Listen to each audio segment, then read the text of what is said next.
Harold Iman, bonsoir. Il faut d'abord Bonsoir. revenir sur la personnalité de ce parrain.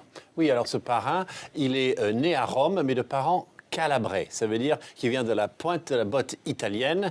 Et donc, étant calabrais, il est lié à la mafia calabraise qui s'appelle la 'Ndrangheta. Et il a émigré au Canada et il a établi des liens avec la mafia nord-américaine et par la suite, il s'est retrouvé dans cette partie de l'Amérique latine. Ça veut dire Colombie et Venezuela. Donc, on va un petit peu plus approfondir sa méthode. Donc, c'est un grossiste. Comme on sait, il sait s'évader des cliniques en payant les gardiens où il fait beaucoup de simulacres d'être malade et puis il s'échappe par les toilettes. Ça, c'est quelque chose qu'il fait.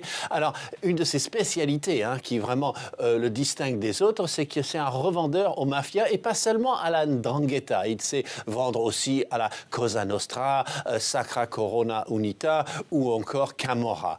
Et il est très, très intelligent dans la conception d'itinéraires pour cette drogue qui vient de Colombie mais qui peut passer par l'Équateur, par exemple, ou par une de ces îles des Caraïbes.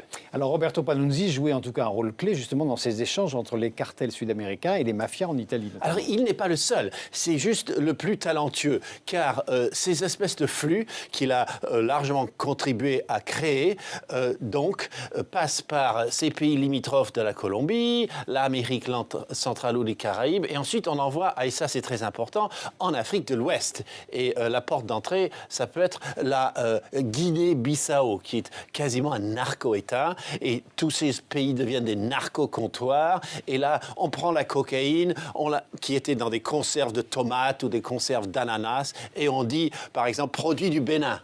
Et on leur réexpédie en Europe. Et là, les douaniers ne cherchent pas une boîte de conserve d'ananas marquée « Made in Bénin ». Et donc, c'est de cette manière-là qu'en variant les points d'entrée dans cette Europe de l'Ouest, on arrive à faire rentrer toute cette drogue. Et bon, évidemment, la répression n'est pas assez forte. L'Italie, quand même, il faut le dire, est à l'avant-garde de la répression.